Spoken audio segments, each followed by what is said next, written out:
नमस्कार, स्वागत है आपका हमारी खास पेशकश वह क्या आइडिया है में और आपके साथ हूं मैं लवीना राज।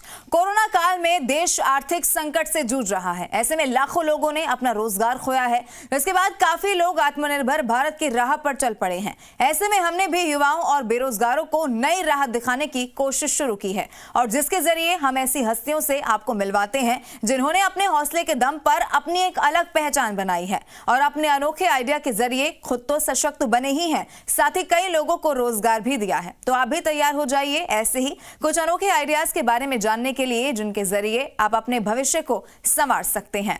कभी आपने सोचा है कि कचरा भी आपकी कमाई का जरिया हो सकता है और सही तरीके से कचरे का निस्तारण किया तो न सिर्फ कमाई बल्कि इसके साथ साथ पर्यावरण की रक्षा भी हो सकती है। आंकड़े ये बताते हैं कि अगर वेस्ट मैनेजमेंट बेहतर हो तो पर्यावरण संरक्षण की दिशा में 50% मदद हो सकती है।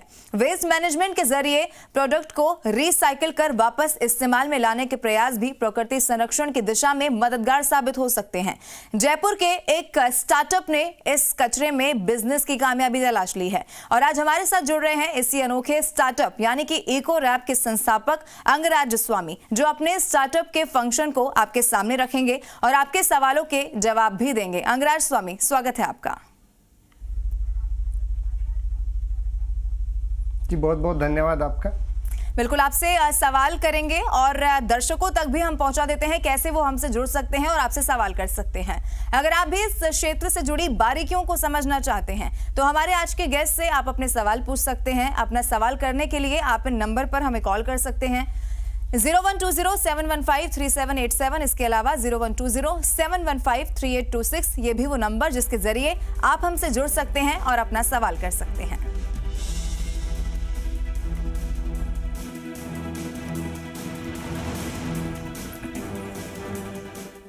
जयपुर के एक स्टार्टअप ने इस कचरे में बिजनेस की कामयाबी तलाशी है। जी हां, वह क्या आइडिया है में आज हम बात कर रहे हैं जयपुर के एक अनोखे स्टार्टअप की जो कचरे से बनाता है यूनिक प्रोडक्ट और स्वच्छता के साथ साथ लोगों को रोजगार भी देते हैं। इतना ही नहीं, ये स्टार्टअप कचरे के बदले होटल्स को पैसे भी देता है ताकि पर्यावरण बच सके।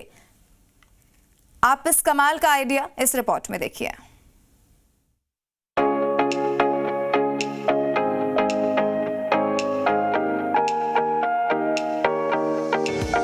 हम होटल्स के पास जाते हैं, डस्टबिन रखते हैं, उनसे सेग्रीगेट करवाते हैं, हमारी गाड़ी आती है, उनको पे करते हैं, लाके रिसाइकलर्स को सेल कर देते हैं। कचरा अगर आपकी कमाई करवाए तो यहाँ वहाँ कूड़ा कचरा फेंकने से पहले सोचेंगे जरूर। इतना ही नहीं, आप तो अपने कचरे के बेहतर तरीके से निस्तारण पर भी जोर देंगे। जयपुर के एक स्टार्टअप इको रैप ने इसी कचरे में बिजनेस की कामयाबी तलाशी है और वेस्ट में बेस्ट के कॉन्सेप्ट को साकार किया है। इको रैप के संस्थापक अंगराज स्वामी का कहना है कि आज वे जमाने में उपयोग की हुई वस्तु कचरा समझ ली जाती है, वह चाहे आईटी, इलेक्ट्रॉनिक्स उपकरण या फिर खाद्य सामग्री। खासतौर पर पैकिंग उत्पाद का कचरा भी टेंशन बढ़ाता है। इनको इधर उधर डालने से पर्यावरण प्रदूषण के गंभीर परिणाम प्रकृति, मानव और जानवरों पर देखने को मिलता है। यदि किसी भी तरह के वेस्ट और कचरे का निस्तारण प्रक्रिया के तहत हो तो पर्यावरण, समय, मानव श्रम और धन की बचत तय है। हमने इसी कॉन्सेप्ट के आधार पर इको रैप की शुरुआत की। होटल्स हैं जो क्या करते हैं कि एनजीटी का उनको हमारी पहल होटल, रेस्टोरेंट, कैफे, बार और कंपनियों के लिए एकीकृत चैनल का स्थापित करना है जो उनके अपशिष्ट पृथक्करण, ट्रैकिंग, संग्रह, रिसाइकलिंग और अपसाइकलिंग के लिए एक ही मंच पर समाधान प्रदान करे।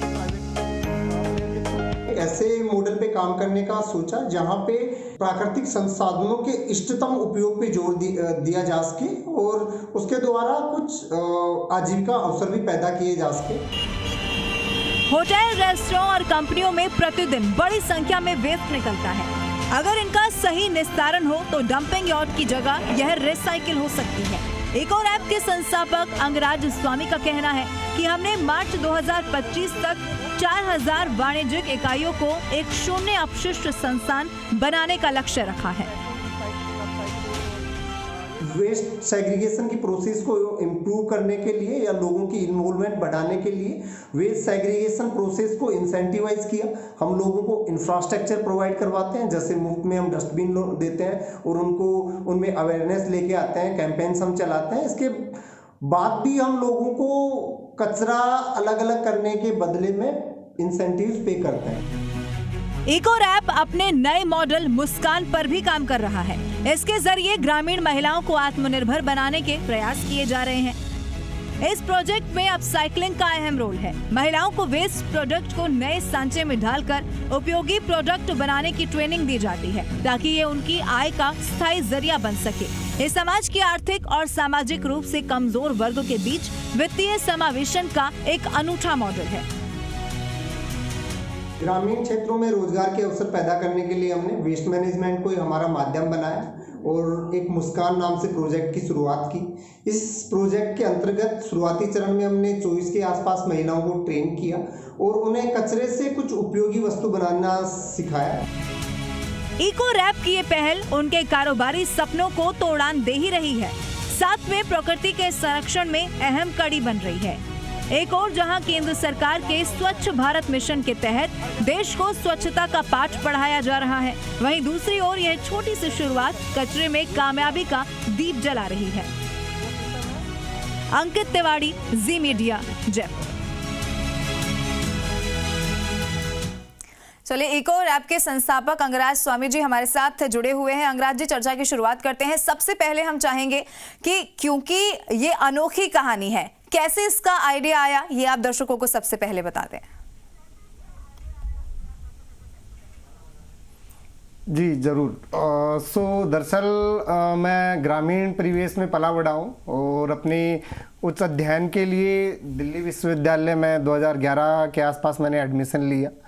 और ग्रामीण क्षेत्रों में जो सबसे गंभीर समस्या है वो ये है कि बच्चे और युवा जो भी हैं अपनी माता पिता की महत्वाकांक्षा का शिकार हो जाते हैं और वो एक सरकारी जॉब या एक प्राइवेट जॉब तक सीमित हो जाते हैं। मैं इससे थोड़ा अछूता रहा, क्योंकि दिल्ली विश्वविद्यालय में जाने के बाद मुझे इस चीज़ का एक रास्ता मिला कि कैसे हम एक अपने सपनों को साकार कर सकते हैं। मैं दिल्ली विश्वविद्यालय में पढ़ाई के दौरान ही एक आउटर एरियाज़ हैं जहाँ पे विजिट करता रहता था। उस दौरान मैंने काफ़ी डंपिंग साइट्स वहाँ पे देखी और उनके बारे में सोचना स्टार्ट किया। काफ़ी लंबे रिसर्च के बाद हमें पता लगा कि रिसाइकलिंग इंडिया में एक समस्या है। हमने 2014 के आसपास एक रिसाइकलिंग प्लांट की स्थापना की। कुछ समय वहाँ पे काम करने के बाद इस चीज़ का एहसास हुआ कि रिसाइकलिंग समस्या नहीं है, जबकि समस्या है वेस्ट जनरेटर या जो कंज्यूमर है उसके द्वारा वेस्ट को एकत्रित करके म्युनिसिपैलिटी की गाड़ी में डंप कर देना, और इसी पे काम करने की आवश्यकता है। रिसाइकलिंग जैसे आधारभूत संरचना और इंफ्रास्ट्रक्चर ऑलरेडी अवेलेबल है और हमें इस पे काम करने की आवश्यकता है, तो वो है waste segregation at the source. 2017 के आसपास मैं जयपुर आया और हमने यहाँ से छोटे छोटे कदमों से शुरुआत की। इनिशियली हमने रेजिडेंशियल सेक्टर में लोगों को समझाना स्टार्ट किया कि आप अपने कचरे को अलग अलग करिए, किंतु कुछ समय काम करने के बाद हमें इस चीज़ का एहसास हुआ कि ये किसी की व्यक्तिगत समस्या नहीं है, ये एक सामाजिक मुद्दा है और इस पे जन भागीदारी को बढ़ाने के लिए हमें कुछ अतिरिक्त प्रयास करने पड़ेंगे, जिसमें इंफ्रास्ट्रक्चर डेवलप करना, जैसे उनको फ्री डस्टबिन पर उपलब्ध करवाना, फिर उनको अवेयरनेस कैंपेन चलाना, उसके बाद उनको फ्री पिकअप और पिकअप के साथ उनके सेग्रीगेशन के लिए उनको इंसेंटिव्स देना या उसके बदले में कुछ पुरस्कार राशि देना। ये एक मॉडल हमारे पास निकल के सामने आया जिसपे हमने इस पे काम करना स्टार्ट किया।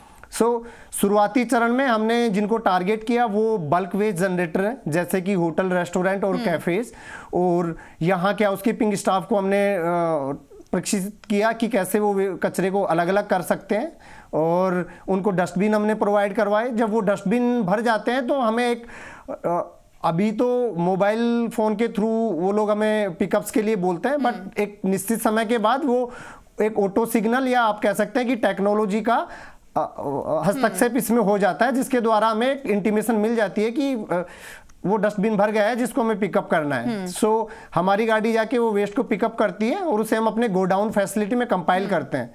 Then we sell most of the scrap to the recyclers.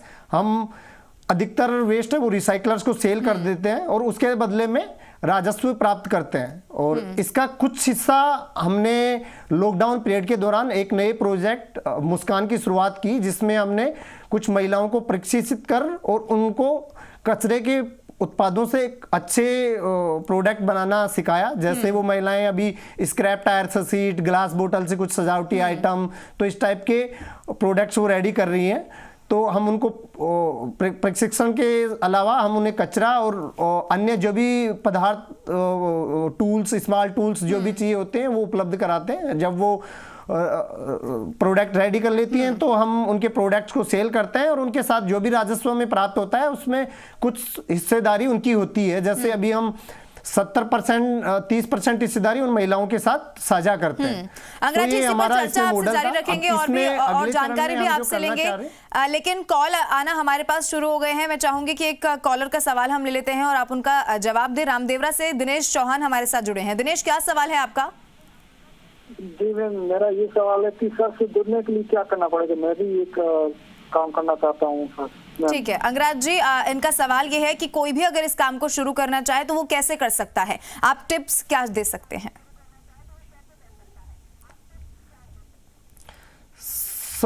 इसमें जो हमें किसी भी व्यवसाय, ये एक वेस्ट मैनेजमेंट की बात नहीं है, अगर उसको शुरू करना है तो उसको उसकी समस्या को समझना होगा कि किस समस्या के आधार पे ये बिजनेस बनाया जा रहा है। अगर आपको वेस्ट सेक्टर में जाना है तो इस समस्या को समझना है कि अनसेग्रीगेटेड वेस्ट या जो इकट्ठा करके कचरा म्युनिसिपैलिटी में डालते हैं, म्युनिसिपैलिटी के थ्रू डंप करते हैं, वो इसकी मुख्य समस्या है। और इसी के अराउंड, इसी के आसपास अगर आपके पास कुछ अच्छे आइडियाज हैं जिनमें कचरे के पृथक्करण को आप बढ़ा सकते हैं, लोगों के बिहेवियर को आप चेंज कर सकते हैं किसी भी माध्यम से, चाहे इंसेंटिव्स पे करके या कोई और तरीका आप अपना के, तो एक बिजनेस की शुरुआत यहाँ से की जा सकती है। इसके बाद जैसे जैसे बिजनेस पुराना होता जाता है या आप उसमें और ज़्यादा अनुभव हासिल करते जाते हैं, वो उसमें रेवेन्यू के, राजस्व की और भी बहुत सी स्ट्रीम्स हैं जिनमें आप जा सकते हैं और इसे विकसित कर सकते हैं पूर्ण रूप से। अगर आप वेस्ट सेक्टर में जाना चाहते हैं तो मेरा राय जो आपको यही है कि आप बल्क वेस्ट जनरेटर, जहाँ पे ज़्यादा कचरा उत्पन्न होता है और लोगों के सेग्रीगेशन को कैसे इंप्रूव कर सकते हैं, इस पे ध्यान देके आप इसकी शुरुआत कर सकते हैं। बिल्कुल अंगराज जी, एक और कॉलर हमारे साथ जुड़े हैं, कालू राम इनका नाम है। क्या सवाल है आपका, पूछिए। हाँ, मेरा सवाल ये मैडम, मैं गरीब परिवार से हूँ और ये कचरा मतलब साफ सफाई काम करता हूँ, वाल्मीकि समाज से हूँ। ये इसमें कचरा कैसे इकट्ठा किया, इसके बारे में ये कैसे क्या करेंगे तो हम? ठीक है, ये प्रक्रिया के बारे में जानना चाहते हैं क्योंकि ये भी इसी क्षेत्र में काम करना चाहते हैं। कैसे आप इन्हें समझा सकते हैं, कैसे शुरुआत कर सकते हैं अंगराज जी?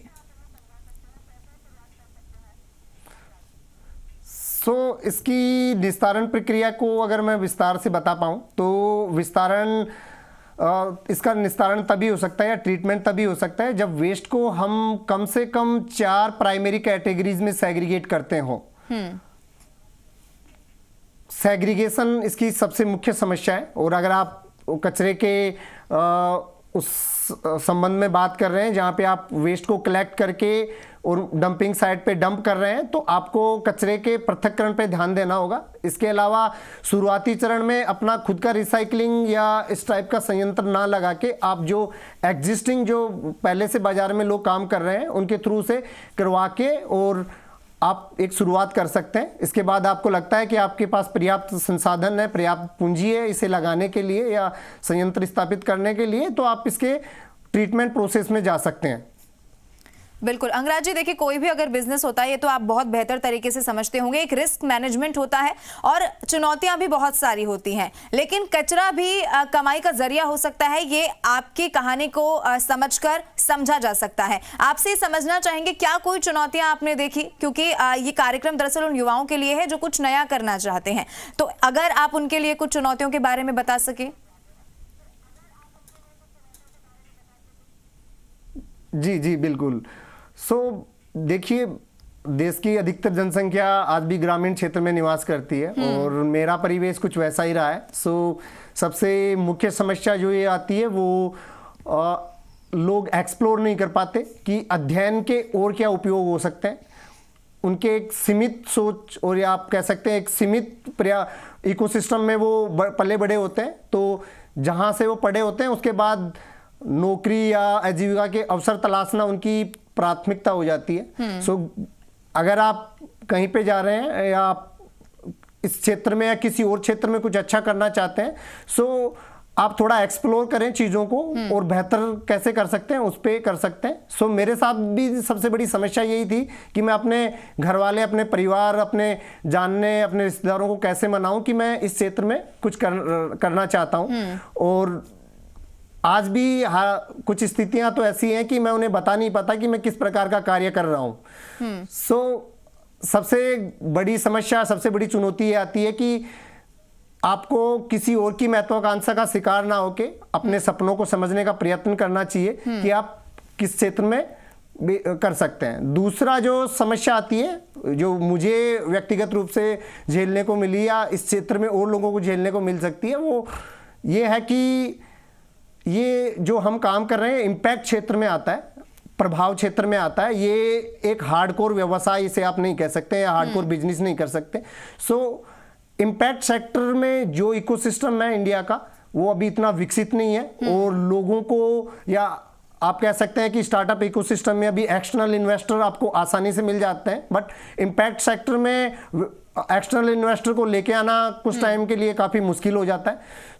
ये एक 4 से 5 साल का एक लंबा पीरियड है जिसमें आपको उस पर टिके रहना होता है। बिना आपके पास संसाधन है या नहीं है आप इसे छोड़ नहीं सकते। आप अपने बच्चों, अपने भाई जैसे इसे प्यार करना होता है, इसकी परवरिश करनी होती है। 5 साल बाद आपको कुछ रिकॉग्नाइजेशन मिलनी स्टार्ट होती है और आप इसमें कुछ कर सकते हैं। ये कुछ चुनौतियां हैं जो हम पहले भी कर रहे, जिनसे हम जूझ रहे थे और अभी भी हम जूझ रहे हैं, बट हमें विश्वास है कि हम बहुत जल्दी इन पे ओवरकम करके और अपने बिजनेस को और बेहतरीन कर सकेंगे और एक अच्छा प्रभाव, एक अच्छा इम्पैक्ट इकोसिस्टम पे क्रिएट कर पाएंगे। अंगराज जी, वेस्ट मैनेजमेंट के जरिए प्रोडक्ट को रिसाइकिल कर वापस इस्तेमाल कैसे किया जाता है इस प्रक्रिया को आपने समझा दिया, लेकिन चुनौती वहां पर भी बड़ी हो जाती है जब इस्तेमाल के बाद जब उस प्रोडक्ट को आगे पहुंचाना होता है। जिस तरीके से आपने बताया कि होटल, रेस्टोरेंट में ये पूरी एक प्रक्रिया होती है, इसके बारे में भी थोड़ी सी आप जानकारी दे दें उन तमाम दर्शकों के लिए जो इस वक्त हमें देख रहे हैं।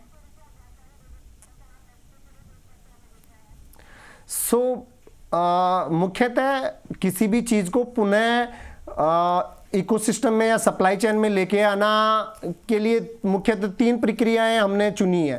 पहला प्रक्रिया जो आती है उसको हम अपसाइक्लिंग बोलती है, जिसमें किसी भी प्रोडक्ट पे, किसी भी वेस्ट मटेरियल पे आर्ट एंड क्राफ्ट का काम करके उसे high value, high margin products में कन्वर्ट कर सकते हैं।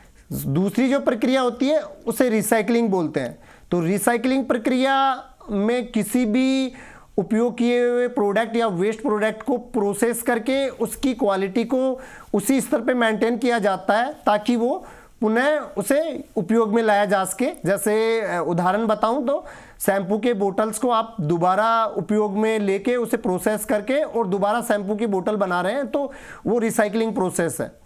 तीसरी प्रक्रिया जो आती है जिसको हम डाउनसाइक्लिंग बोलते हैं। डाउनसाइक्लिंग में मुख्यतः आप किसी भी वेस्ट प्रोडक्ट को प्रोसेस करके उसके नीचे वाली क्वालिटी में उपयोग कर सकते हैं।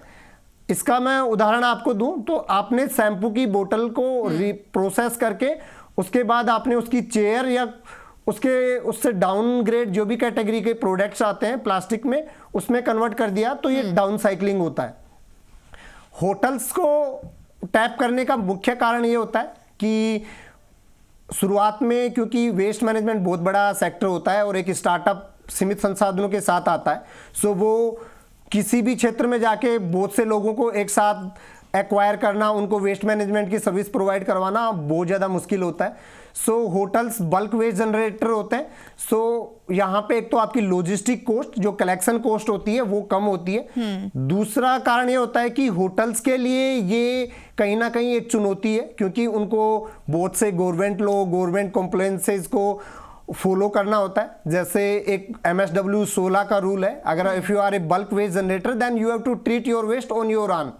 ये होटल रेस्टोरेंट के लिए बहुत ज्यादा मैंडेटरी है, बट होटल रेस्टोरेंट कैफेज जो हैं वो रिसाइकलर्स नहीं है। वो लोग, उनका काम है अपने ग्राहक को बुलाना, उनको अच्छा खाना परोसना, उनको अच्छी हॉस्पिटैलिटी देना। सो वो रिसाइकलिंग नहीं कर सकते, तो उनके पास विकल्प बचता है कि वो किसी ऐसी एजेंसी को हायर करें जो इसको सस्टेनेबली ट्रीट कर रहा है, उसको डंप नहीं कर रहा है। सो होटल्स को पकड़ने का ये मुख्य रीजन होता है। इसके अलावा एक अच्छी बात यह आती है होटल्स के साथ कि वहाँ रेवेन्यू के और भी बहुत से रिसोर्सेज आप जनरेट कर सकते हैं। वहाँ पे बहुत से अन्य काम भी हो रहे होते हैं, जैसे आप वहाँ पे सप्लाई चेन या FMCG प्रोडक्ट्स के लिए कुछ कर सकते हैं। वहाँ पे फर्नीचर को लेकर आप कुछ कर सकते हैं। वहाँ पे आप एम्प्लॉयमेंट से रिलेटेड कुछ कर सकते हैं। सो इस टाइप बहुत से कारण हैं जहाँ होटल्स को हमें पकड़ना था। बिल्कुल अंगराज जी, एक कॉलर हमारे साथ है, आखिरी सवाल उनका ले लेते हैं। क्या नाम है आपका और क्या सवाल है आपका, पूछ लीजिए। आवाज मिल रही है क्या? चलिए आवाज यहाँ पर नहीं मिल पा रही है। अंगराज जी, बहुत शुक्रिया हमारे साथ जुड़ने के लिए, और कैसे एक इनोवेटिव आइडिया के जरिए कामयाबी हासिल की जा सकती है ये दर्शकों तक पहुंचाने के लिए बहुत शुक्रिया जी, बहुत बहुत धन्यवाद। और इसी के साथ हमारी खास पेशकश में बस इतना ही। देश प्रदेश की तमाम बड़ी खबरों के लिए आप देखते रहें जी राजस्थान।